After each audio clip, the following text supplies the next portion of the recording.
Jemaat yang dikasihi Tuhan, selamat datang di ibadah online GBI Altar Philadelphia. Sebelum kita memulai ibadah online hari ini, mari kita simak beberapa informasi gereja kita di Good News minggu ini. Bagi seluruh jemaat Altar Philadelphia yang rindu untuk menabur bagi pekerjaan Tuhan, dapat menyalurkannya melalui rekening berikut ini. Untuk persembahan korban syukur dan perpuluhan, Bapak Ibu Saudara dapat mentransfer ke Bank Permata atas nama GBI Altar Philadelphia di nomor 090-110-9400. Bagi Bapak Ibu Saudara yang telah mentransfer, dapat mengirim bukti transfer ke WhatsApp Bapak atau Ibu Gembala di nomor 0818 0831 1253. Untuk diakonia, Bapak Ibu Saudara dapat mentransfer ke Bank BCA atas nama Heni Chandra atau Yovita Widya Indriani di nomor 702-508-3300. Berilah dengan sukacita, sukarela, dan dengan penuh ucapan syukur. Mari ajak anak Bapak Ibu Saudara untuk mengikuti ibadah Star Kids setiap hari Minggu pukul 13.00 waktu Indonesia Barat.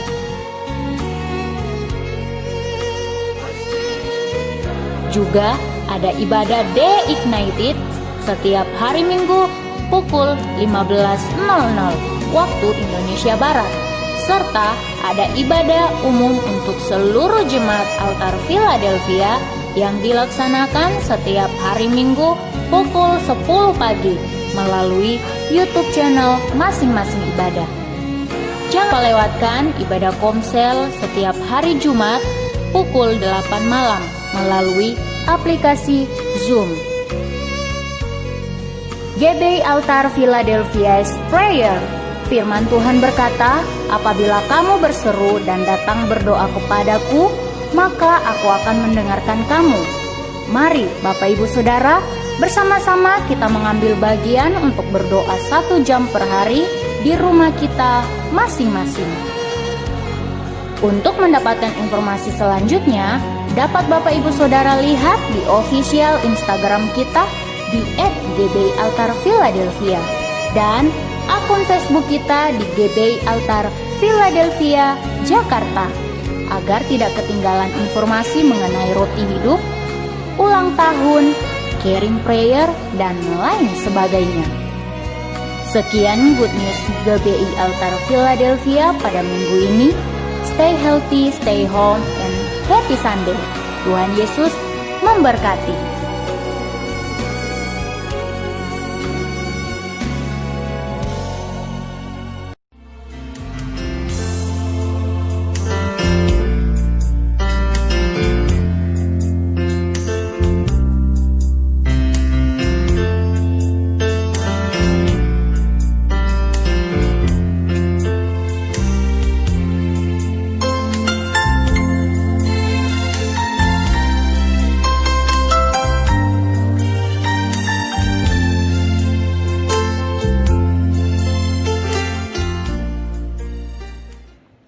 Selamat pagi Bapak Ibu, Saudara-saudari yang dikasihi dan diberkati Tuhan. Saatnya kita akan memulaikan ibadah di hari Minggu 13 September tahun 2020 bersama Jemaat GBI Altar Philadelphia Jakarta dengan tema Bahagia Beribadah.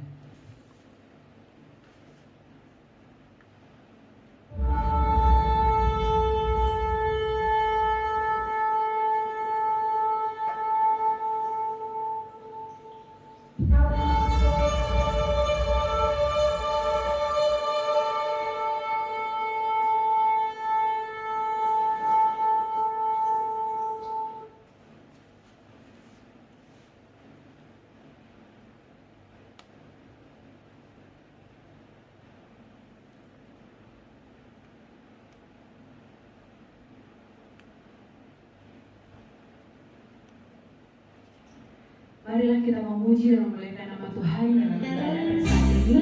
Kita bersyukur kepada Tuhan yang ada Tuhan dan Juru Selamat kita.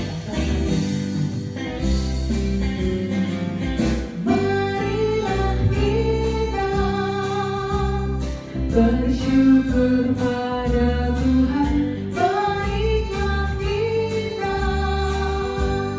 memuji nama Tuhan karena ciptanya dan kemurahannya. Oh Tuhan,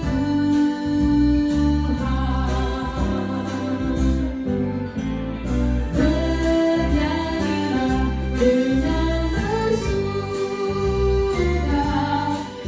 memberikan syukur pada Tuhan. Dia bebaskan dosaku dan memberiku kesembuhan. Hatiku sekarang penuhnya Dia.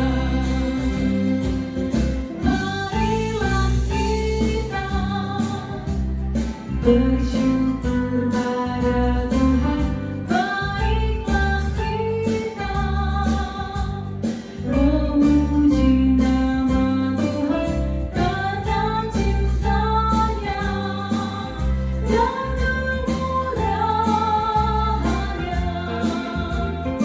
Oh Tuhan,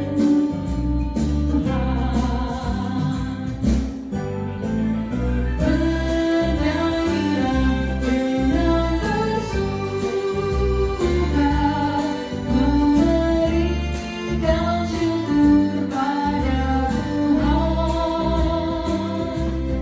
Dia bebaskan dosaku dan memberiku kesembuhan.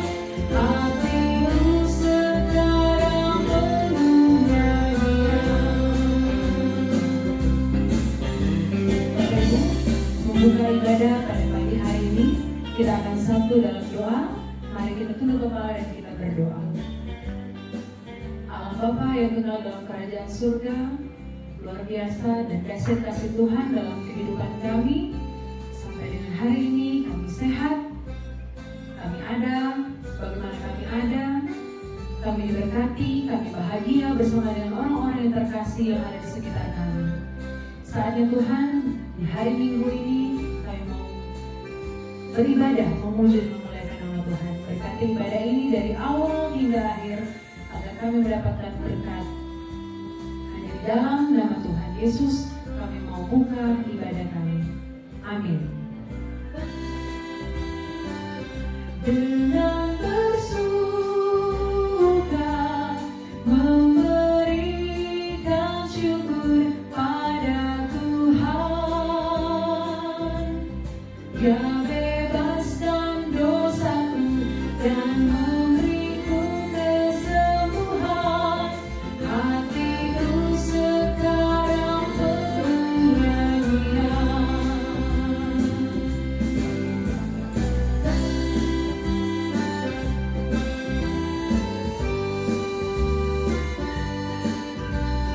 Berikan syukur pada Tuhan.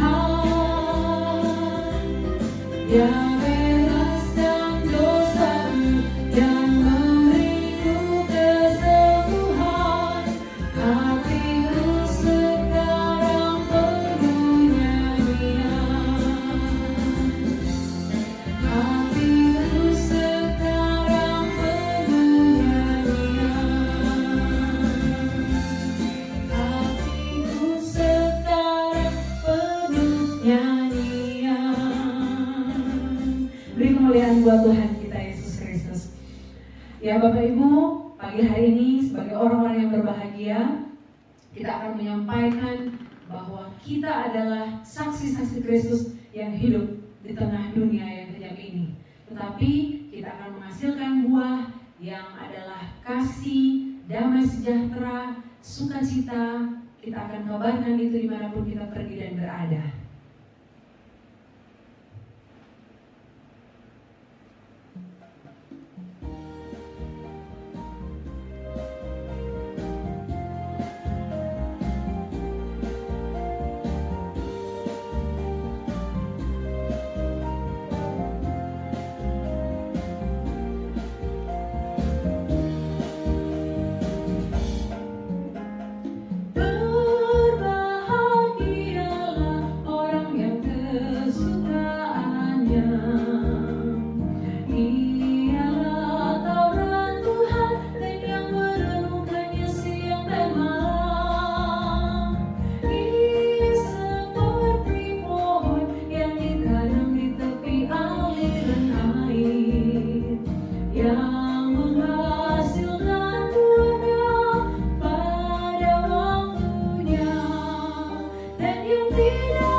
berhasil di dalam Tuhan.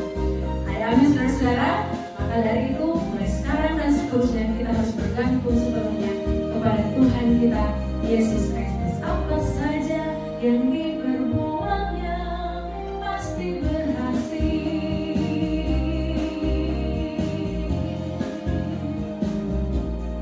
Beri kemuliaan buat nama Tuhan Yesus Kristus. Luar biasa penyataan Tuhan dalam kehidupan kita, orang-orang yang berbahagia di dalam Tuhan. Baiklah, saatnya kita akan persiapkan hati dan pikiran kita untuk masuk lebih jauh lagi mendengarkan firman Tuhan. Dia adalah satu-satunya penyembuh kita, penyelamat kita, dan inilah kesaksian kita, kesaksian hidup melayani Tuhan dari sekarang sampai selama-lamanya.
Selamat pagi saudara-saudaraku yang dikasihi Tuhan.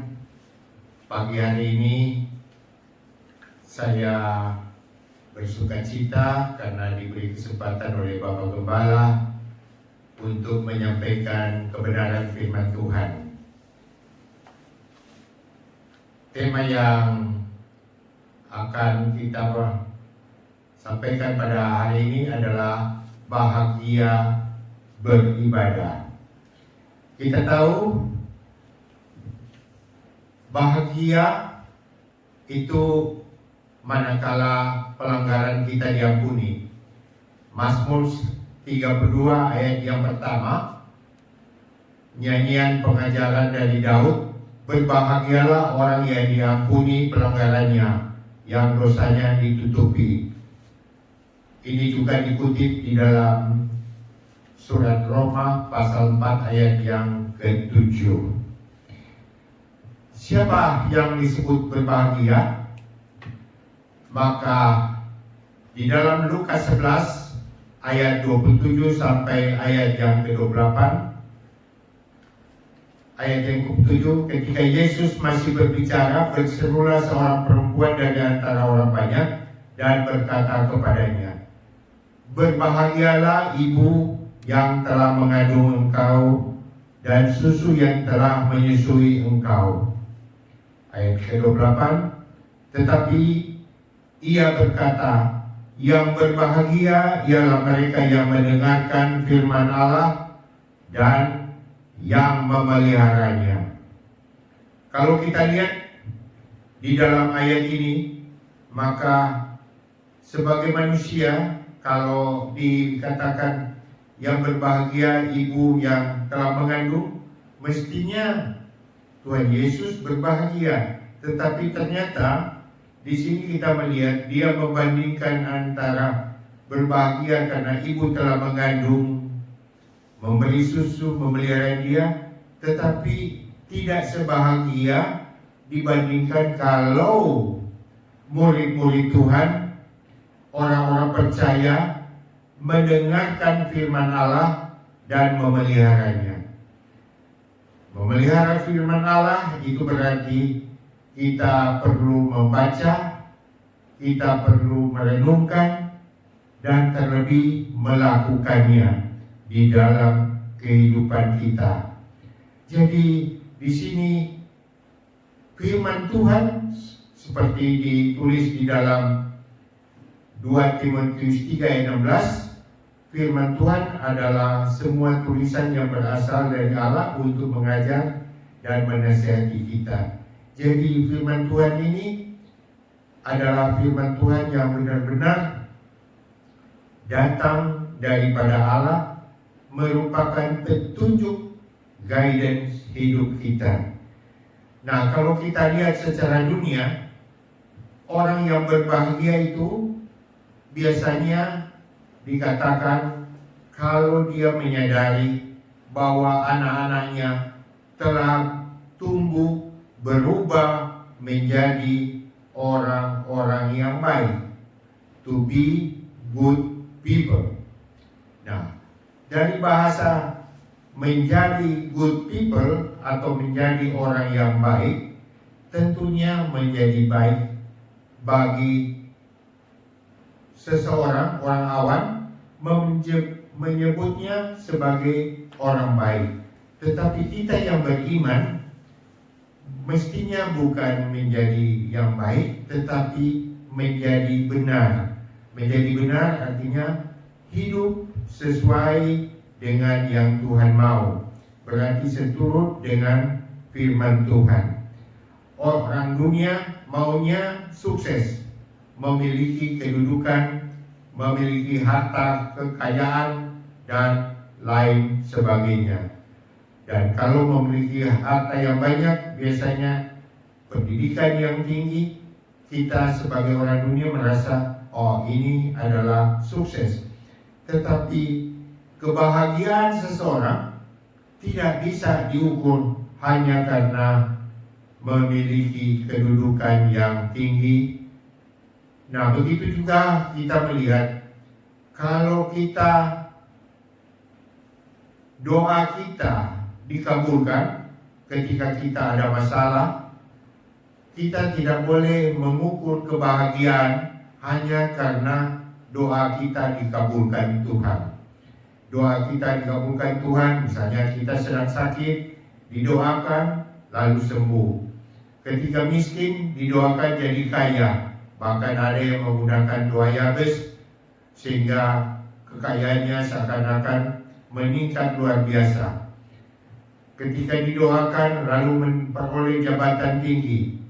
Nah, ada juga yang agak semu, membeli lotre, didoakan, lalu menang hadiah, lalu merasa bahagia. Jadi kebutuhan kebahagiaan seseorang tidak dapat atau tidak boleh diukur dari kebutuhan jasmani, kebutuhan dunia. Jangan dijadikan patokan bahwa kita memperoleh kebahagiaan. Matius pasal yang keempat ayat 18 dan 20, kita melihat bagaimana rasul-rasul Tuhan ketika menyaksikan bahwa Yesus telah ditangkap, lalu diadili dengan tidak adil, lalu disiksa, dianiaya, dan bahkan dipaku di kayu salib sampai mati, maka mereka menjadi kecewa. Mereka menjadi kecewa kenapa? Karena mereka belum memahami akan makna kerajaan Allah. Berbeda dengan penjahat yang di samping Yesus di atas kayu salib, dia malah meminta Yesus supaya mengingat dia manakala Yesus datang untuk kedua kalinya. Di sini kita melihat iman dari penjahat di samping Yesus ini sungguh luar biasa. Nah, sekarang di era pandemi COVID, kita tahu saat ini pandemi COVID-19 di Indonesia, istimewa di Jakarta, ini sudah meningkat pesat. Tiap hari ada 3.000-an lebih yang dinyatakan positif. Nah, kalau ini berlanjut terus, pemerintah, gubernur sudah memikirkan akan ada kesulitan di mana kita punya fasilitas kesehatan, fasilitas ICU, tenaga medis yang akan melayani maupun tenaga paramedik. Ini tentunya tidak akan mampu untuk menanganinya kalau berlangsung terus. Bahkan kuburan pun yang disiapkan untuk pasien COVID yang meninggal itu sudah hampir penuh, karena tiap hari rata-rata 30-an orang yang meninggal. Maka ketika dalam situasi seperti ini, banyak anak-anak Tuhan imannya bisa mengalami kegoncangan. Mereka berpikir, masa sih Tuhan yang Maha Kasih, Tuhan yang Maha Pemurah, masa membiarkan kita tidak diselamatkan dari COVID-19. Nah, inilah kalau kita hanya berpikir terlalu mudah hanya pada kebutuhan jasmani. Kita lihat Petrus menyangkal Tuhan ketika mengalami atau melihat Tuhan sudah ditangkap. Tetapi kita melihat ketika Petrus kemudian sudah dijelaskan oleh Tuhan bahwa Tuhan sudah bangkit, dia lalu kemudian malah kembali dan Tuhan memberi dia satu perintah supaya kalau dia benar-benar mengasihi Tuhan, supaya dia mau mengembalakan domba-domba Tuhan. Itu kita bisa baca di dalam Yohanes 21 ayat 15 sampai ayat yang ke-19. Bahkan kita tahu dalam pelayanan Petrus, kemudian Petrus itu bahkan rela untuk ketika mau disalibkan, dia bilang tidak rela disalibkan seperti Yesus. Dia mau dengan terbalik, kepala di bawah. Jadi kalau kita berbicara tentang amanat agung, maka di dalam Matius 28 ayat 18 dan 20, Yesus mendekati para murid dan berkata, "Kepadaku telah diberikan segala kuasa, baik di sorga maupun di bumi. Sebab itu pergi, jadikan semua bangsa muridku, dan baptislah mereka dalam nama Bapa dan Anak dan Roh Kudus, dan ajarlah mereka melakukan segala sesuatu yang telah kuperintahkan kepadamu, dan ketahuilah aku menyertai kamu senantiasa sampai kepada akhir zaman. Tentunya penyertaan Tuhan ini menyebabkan para murid-muridnya dengan bersemangat mau melakukan tugasnya. Terlebih karena ada kuasa daripada Tuhan. Di dalam Kisah Rasul 1 ayat 8, kamu akan menerima kuasa kalau Roh Kudus turun ke atas kamu, dan semua akan menjadi saksiku di Yerusalem, di seluruh Yudea, Samaria, bahkan sampai ke ujung bumi. Jadi karena ada penyertaan Tuhan, ada kuasa, maka para murid ini bisa melakukan tanda-tanda mujizat pada saat tentunya pemberitaan Injil. Jadi kalau kita melihat tujuan mujizat yang sesungguhnya, kalau kita baca di dalam surat Rasul Yohanes pasal 20 ayat 30 sampai ayat yang ke-31, memang dikatakan masih banyak tanda lain yang dibuat Yesus di depan mata murid-muridnya yang tidak tercatat dalam kitab ini. Tetapi semua yang tercantum di sini telah dicatat supaya kamu percaya bahwa Yesuslah Mesias, Anak Allah, dan supaya kamu oleh imanmu beroleh hidup dalam namanya. Jadi kalau kita melihat pada tujuan mujizat, tiada lain adalah untuk membuktikan siapa Yesus itu, untuk membuktikan bahwa Yesuslah itu Mesias, Anak Allah yang sanggup untuk memberi kita kemenangan. Nah, kita jangan kecewa kalau setelah mengalami masalah sepertinya belum dijawab Tuhan, karena kita sesungguhnya telah menerima mujizat yang terbesar. Mujizat yang terbesar sudah kita terima, yaitu ketika kita bertobat dan percaya kepada penebusan Yesus Kristus, maka kita kemudian mau menerima anugerah keselamatan dalam bentuk menerima Kristus, maka kita menjadi umat tebusan Tuhan. Nah, kalau kita menjadi umat tebusan Tuhan, berarti kita memiliki status sebagai anak-anak Allah. Nah, kalau status anak-anak Allah, berarti kelak akan mewarisi kerajaan Allah. Jadi kalau ini yang kita lakukan, maka kita tidak perlu kecewa. Sebab kalau kita hanya di dalam dunia ini saja mempunyai atau menaruh pengharapan pada Kristus, maka di dalam 1 Korintus pasal yang ke-15 ayat yang ke-19 dikatakan bahwa kalau kita hanya dalam hidup ini saja menaruh pengharapan pada Kristus, maka kita menjadi orang-orang yang paling malang dari segala manusia. Sebab itu kita harus waspada dengan berbagai macam tipuan iblis, karena kita tahu iblis pun mampu membuat mujizat.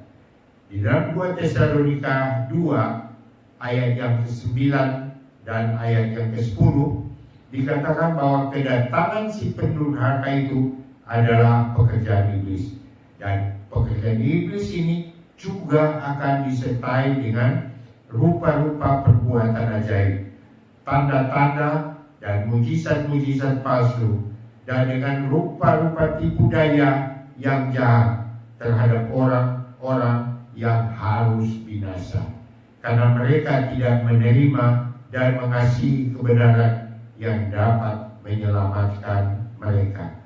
Jadi si pendurhaka ini banyak kali membuat mujizat-mujizat sehingga orang-orang menjadi tertipu dan mau hanya mencari keuntungan, mencari manfaat yang sifatnya duniawi.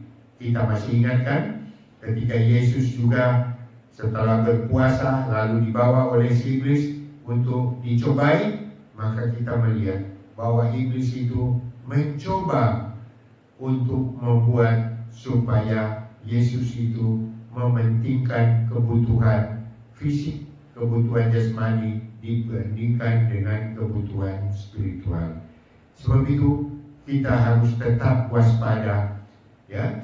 Kita tahu kalau Yesus dibilang, kalau kamu mau menyembah si iblis, maka dia akan memberikan seluruh kekayaan dunia ini. Maka kita tahu kemudian bahwa Tuhan Yesus dengan kuasa dia menjawab semua tantangan daripada iblis itu dengan firman Allah. Dia selalu menyampaikan kebenaran firman Allah, dan ini yang menjadi kita harus tetap teguh. Nah, banyak kali kita mengalami kebahagiaan semu, kebahagiaan yang palsu. Apa itu? Kebahagiaan yang semu atau kebahagiaan yang palsu. Nah, tadi saya sudah sampaikan, ada orang pasang lotre, lalu kemudian dia berdoa, lalu seakan-akan dia menang. Nah, ketika menang, dia merasa lega dan bahagia. Dia senang dapat untung. Nah, padahal ini sudah melanggar firman Tuhan. Ada juga yang melakukan perbuatan dosa. Dia melakukan, misalnya melakukan mencuri. Ya, saya umpamakan ada seorang anak remaja, kita tahu banyak anak-anak yang terlibat narkotik. Dia diam-diam mau mencuri uang dari orang tuanya. Nah, ketika dia mau mencuri itu, kalau nggak ketahuan, dia bilang, ya puji Tuhan, saya ambil uang mama, uang papa, nggak ketahuan. Tapi kalau ketahuan, lalu dia bilang, aduh, nggak bahagia saya, nggak tenteram, karena tujuan saya mau mengambil uang, ternyata ketahuan. Padahal kalau ketahuan, harusnya dia merasa berbahagia. Kenapa? Dia berarti tidak melanjutkan perbuatannya untuk membeli narkoba. Karena kita tahu banyak anak-anak, bahkan anak-anak remaja, ya, banyak juga yang terlibat di dalam narkotik. Beberapa tahun yang lalu saya masih ingat di gereja pusat di Wahid Hasim GBI, ada anak muda sehabis ibadah kaum muda, dia pemain drum. Lalu biasanya setelah puji-pujian mereka keluarkan. Nah, ternyata ditunggu-tunggu nggak kembali. Disangkanya dia sudah pulang. Jadi akhirnya mereka lanjutkan ibadahnya. Baru keesokan harinya, kita tahu di gereja pusat itu kan ada tangga. Nah, di bawah tangga itu ada toilet. Kok waktu pagi-pagi itu tukang pembersih toilet mau bersih, kok terkunci dari dalam. Lalu ketika didorong-dorong, ternyata di dalam pintu itu sesudah didobrak, ternyata si pemuda pemain drum itu ternyata sudah meninggal dengan jarum tertancap di lengannya.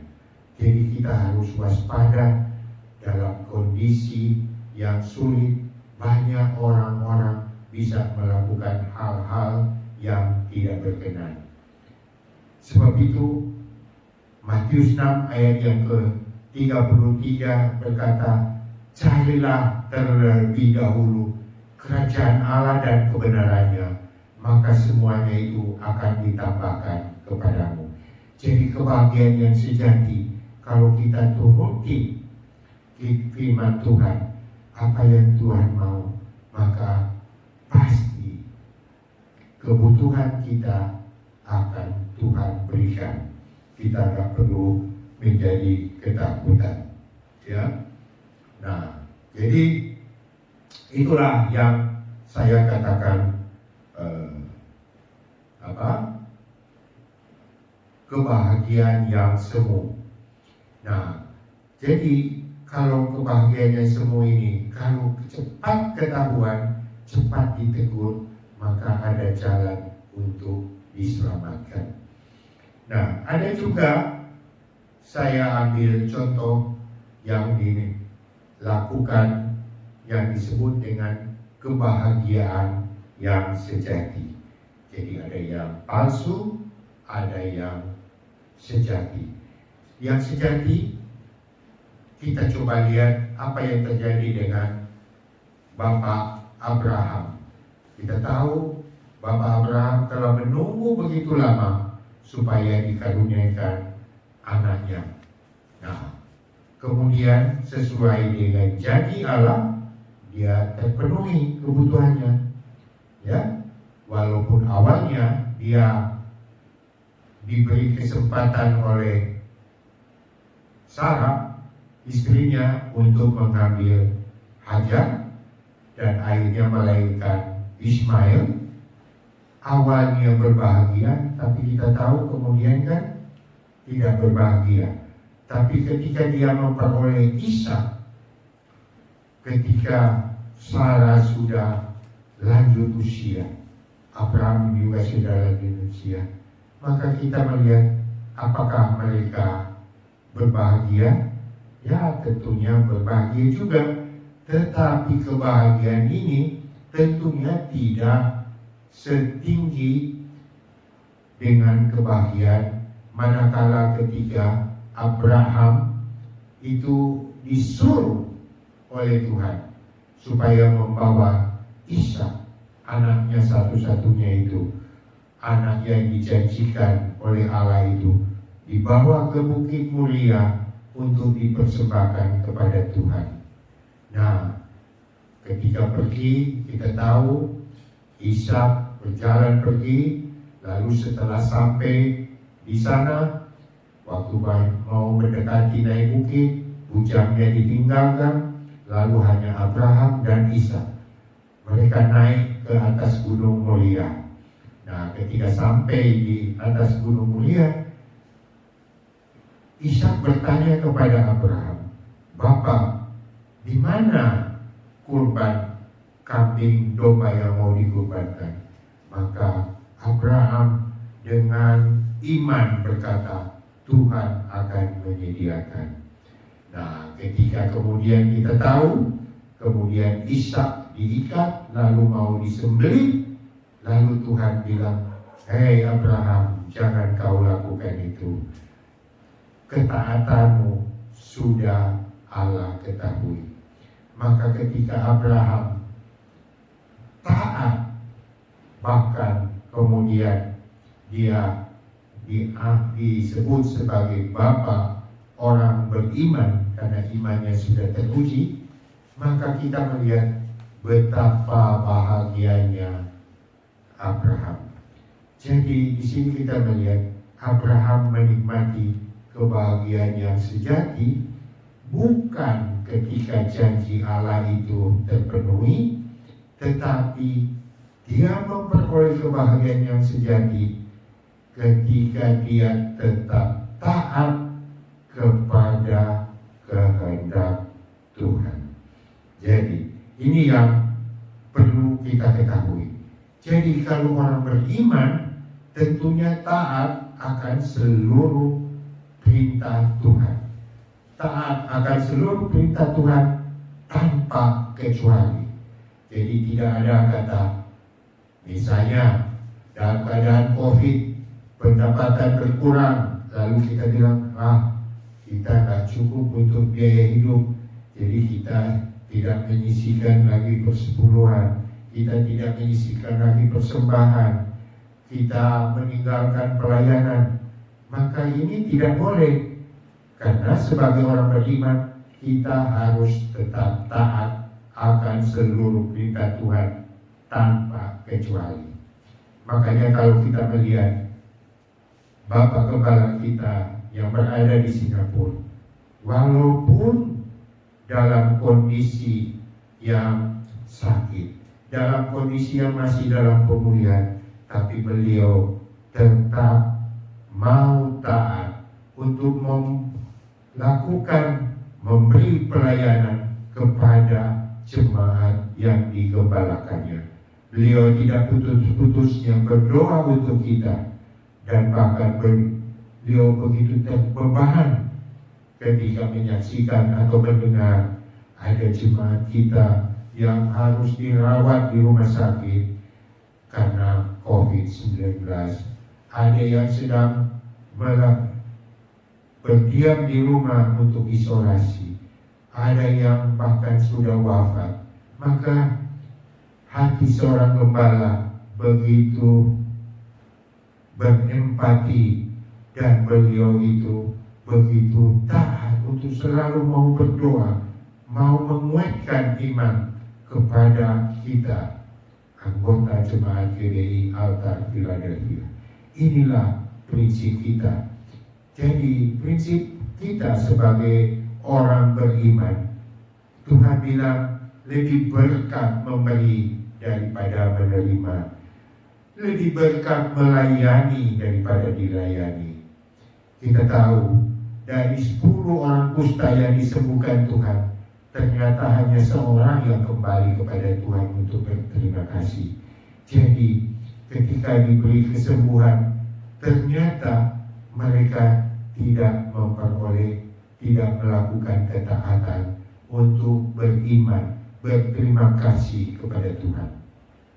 Kita lihat sekarang di gereja kita, berapa banyak orang jemaat yang ketika sakit didoakan sudah sembuh, tetapi ketika sudah sembuh untuk datang beribadah, ingat kembali untuk melayani Tuhan, itu seringkali mereka katakan, aduh lagi sibuk, aduh banyak urusan dengan berbagai alasan, sehingga tidak mau melayani pekerjaan Tuhan, lupa, sehingga mereka itu tidak taat dengan apa yang Tuhan kehendaki.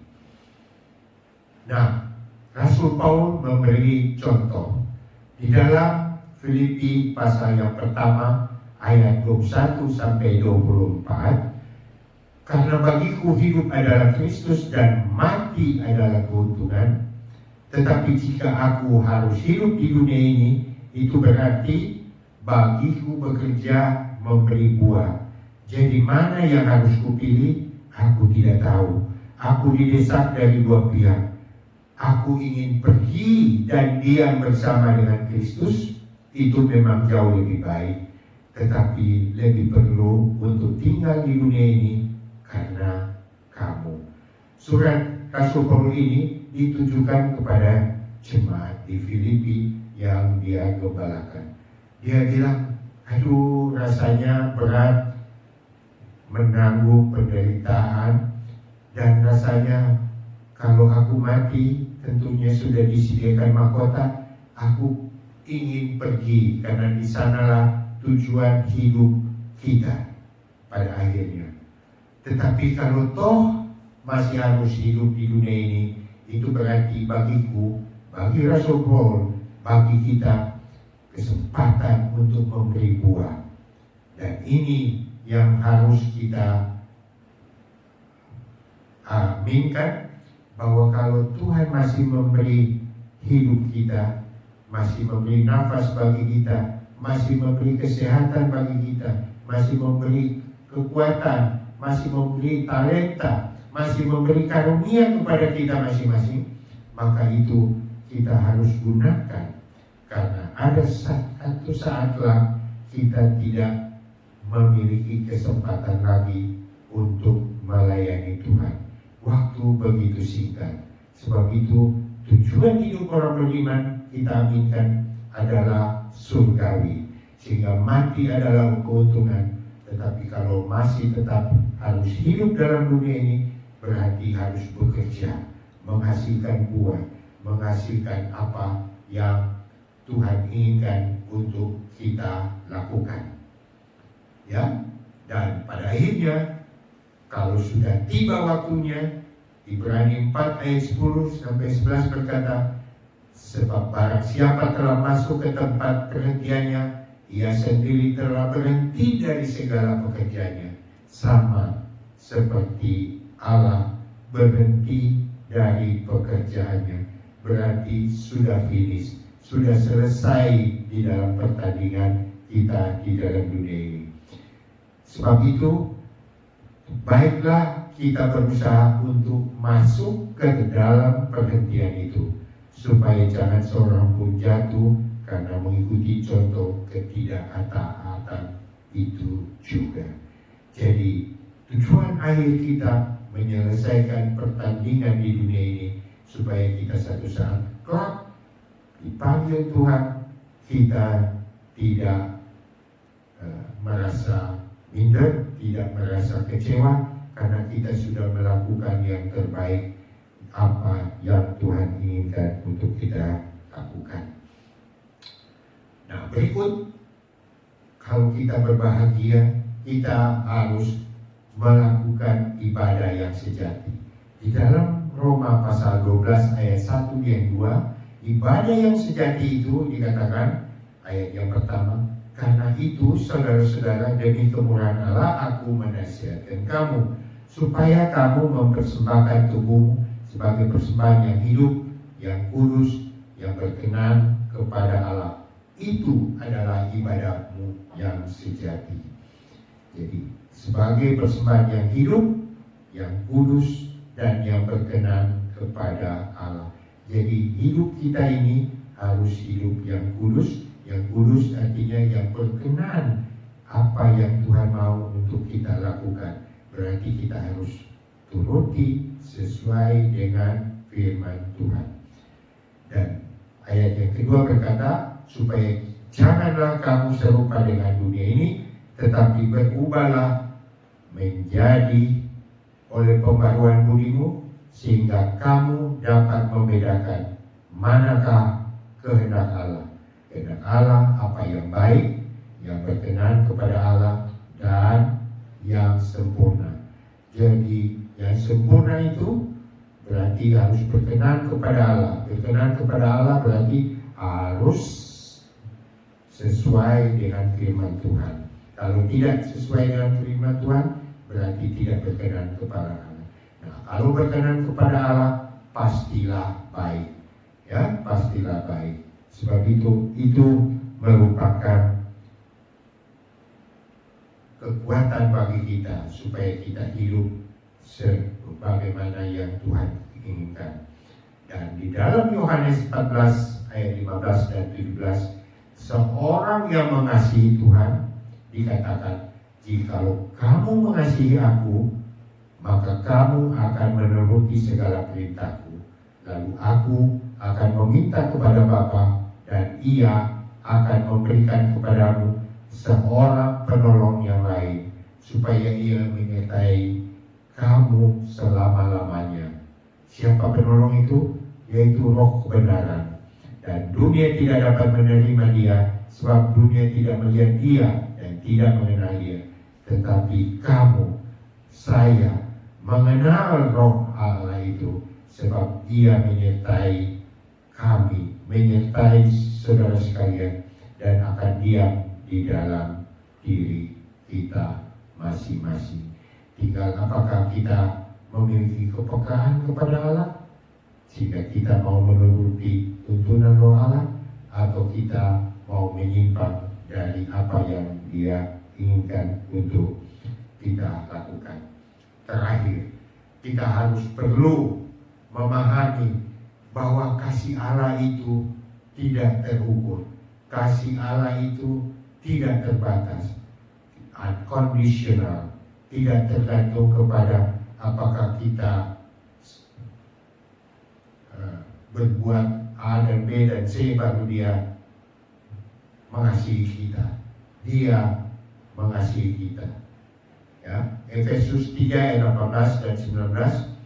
Aku berdoa supaya kamu bersama-sama dengan segala orang kudus dapat memahami betapa lebarnya, panjangnya, tingginya, dalamnya kasih Kristus itu. Jadi kasih Kristus itu dia punya dimensi bukan cuma 3 tetapi 4 dimensi. Lebar, panjang, tinggi, dan dalam. Jadi berarti nggak terukur. Ayat 19, dan supaya kita dapat mengenal kasih itu sekalipun ia melampaui segala pengetahuan. Aku berdoa supaya kamu dipenuhi di dalam seluruh kepenuhan Allah. Jadi seluruh solusi agar perjalanan hidup kita di dunia yang sementara ini sebagai musafir bisa sukses berjalan dengan sesuai dengan Tuhan inginkan, berarti kita harus melakukan semua yang Tuhan perintahkan. Dan itulah berarti kita harus tetap rajin mengikuti komsel, rajin membaca Alkitab, rajin mengikuti pendalaman Alkitab, rajin berdoa, memohon kepada Tuhan supaya ketika kita membaca firman Tuhan kita mengerti. Ketika kita mengerti, kita tetap simpan itu di dalam hati kita sehingga kita terus menerus mau melakukan semua yang Tuhan kehendaki dengan firman-Nya, sehingga kita menjadi umat tebusan Tuhan yang diberkati, umat tebusan Tuhan yang berbahagia. Itulah tandanya kita beribadah kepada Tuhan. Kita memperoleh kebahagiaan yang sejati, yang sempurna. Kalau kita diberkati, berarti kita harus menjadi berkat, memberi pada Tuhan dan sesama dengan penuh ucapan syukur. Demikianlah pembacaan firman Tuhan pada hari ini. Dan sebelum kita menutup dalam doa syafaat dan doa firman, maka Dewi akan menyanyikan satu pujian.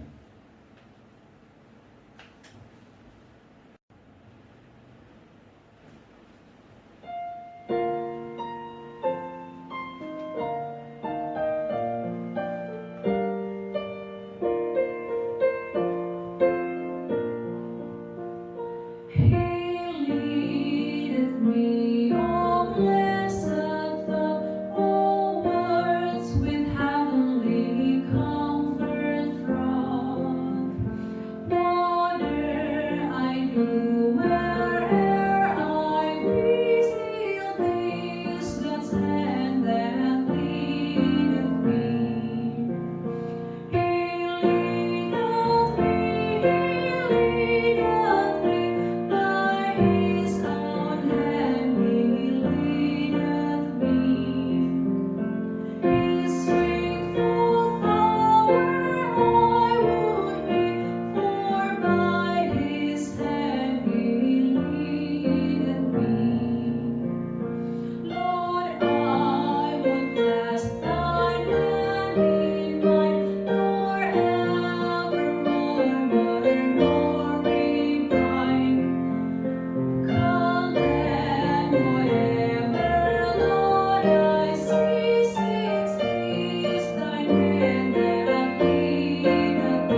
Kami bersyukur ya Tuhan, kalau pada pagi hari ini kami boleh mendengar sebagian sabda firman-Mu, betapa bahagianya umat-Mu ketika mau merenungkan firman-Mu, mau melakukan apa yang Tuhan inginkan di dalam hidup kami masing-masing.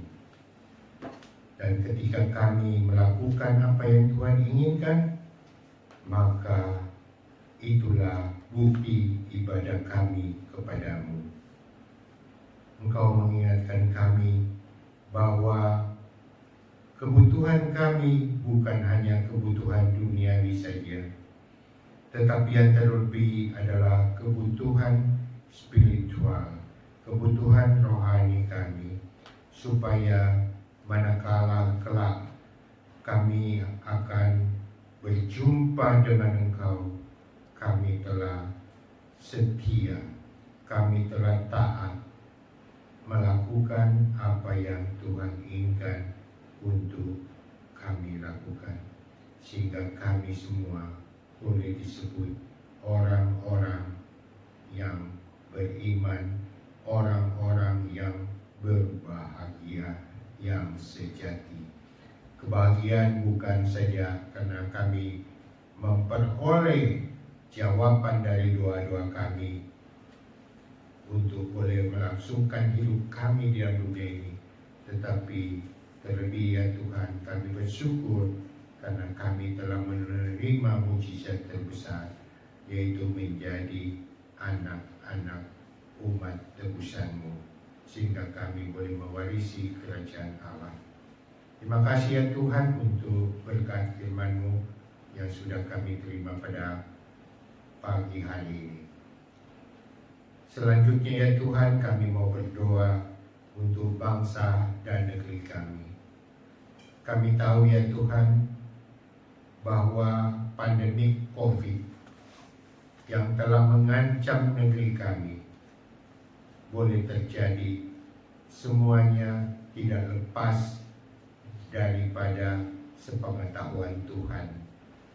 Kami yakin percaya Tuhan tidak menginginkan ini terjadi, tetapi ada kuasa-kuasa yang mau melemahkan iman percaya kami kepadamu. Sebab itu Tuhan, kami yakin percaya kalau kami berjalan bersama dengan Engkau, maka persoalan pandemi COVID ini boleh kami atasi, boleh kami lalui, karena Tuhan menyertai kami.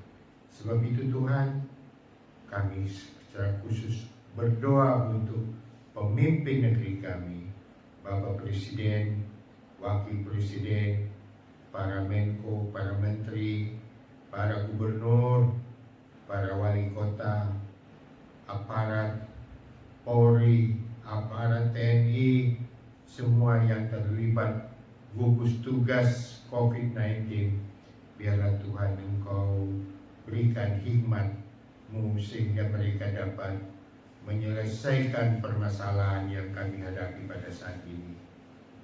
Berilah ya Tuhan hikmat-Mu supaya masyarakat kami boleh melakukan apa yang diminta oleh pemerintah kami, istimewa untuk mencegah penularan COVID-19 ini.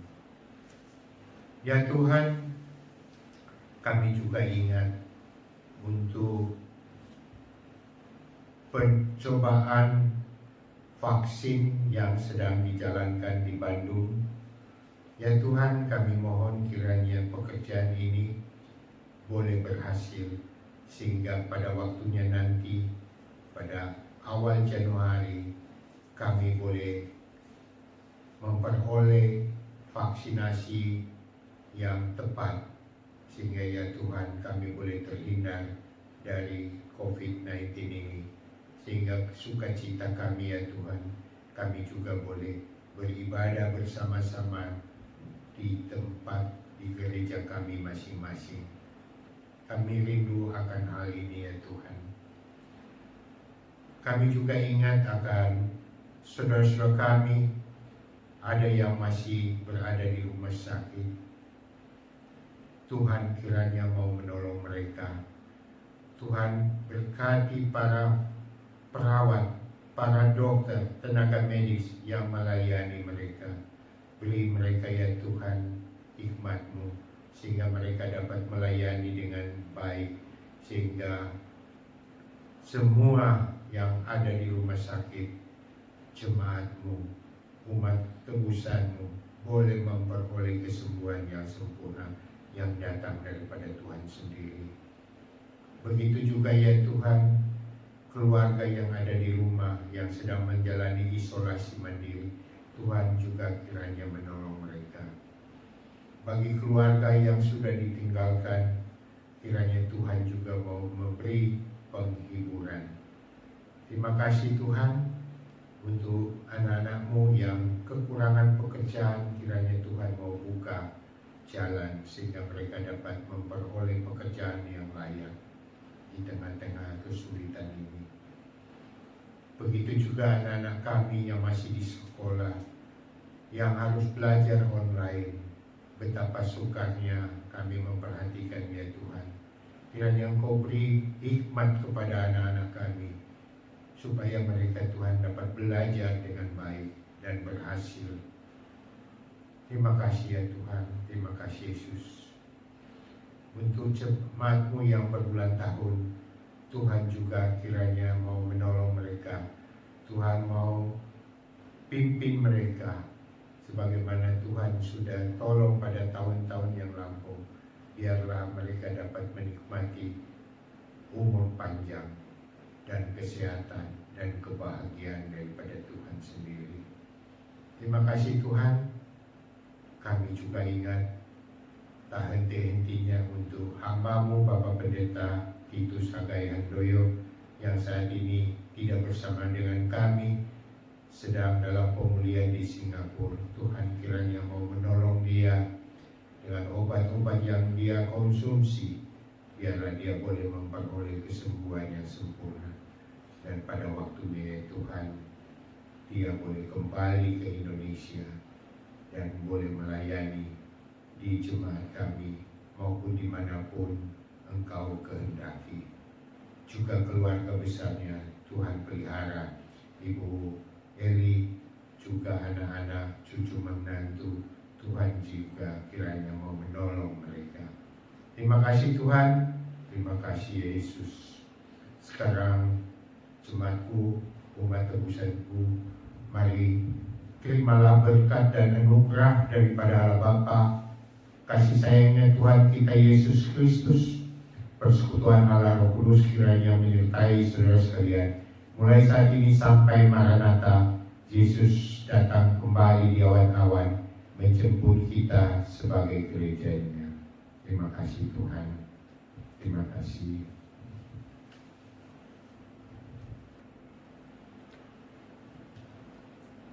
Kita akan menutup ibadah kita pada saat ini dengan memuji Tuhan, kita bersyukur atas kasih dan berkat Tuhan dalam kehidupan kita.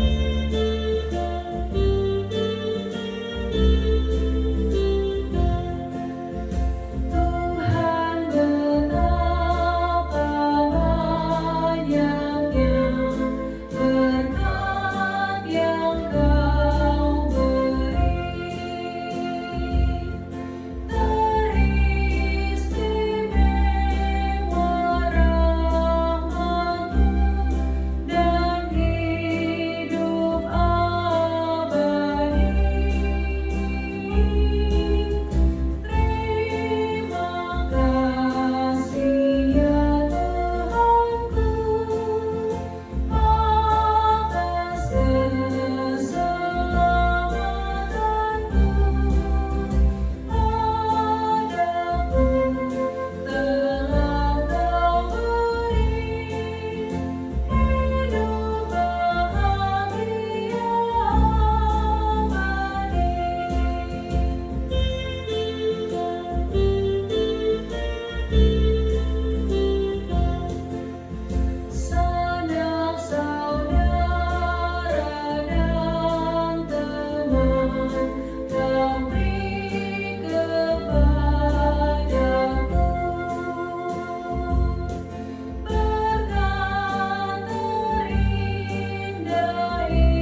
kita semua diberkati dan sehat selalu dalam kasih Tuhan kita Yesus Kristus. Selamat berjumpa lagi di minggu depan dan tetap sehat. Tuhan Yesus memberkati.